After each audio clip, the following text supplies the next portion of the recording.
I'm with Dylan Ennis. Dylan, hard game, tough game, very interesting, but that was Real Madrid, Doncic, Luka Doncic. Oh, yeah, effect. He made a tough shot. There's nothing else we could have done about that. We played hard for 40 minutes. But it came down to one possession, and obviously they had the ball.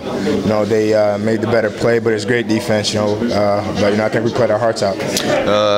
Last game at home in EuroLeague this year. Mm-hmm. Yeah, you have Monday and Mornar Bar. Yeah. We gotta get ready for Mornar. It's great. The fans came out. We love their support. But now it's on to Mornar. Hopefully, the fans come out for that game, support us like they did today, and we can get the win. We play hard. Obviously, we want to win, but when we play hard like that, for 40 minutes, you can't be too mad at yourself. Obviously, we want the win, but we're just on to the next one. Good luck at Monday. Thank you. Appreciate it.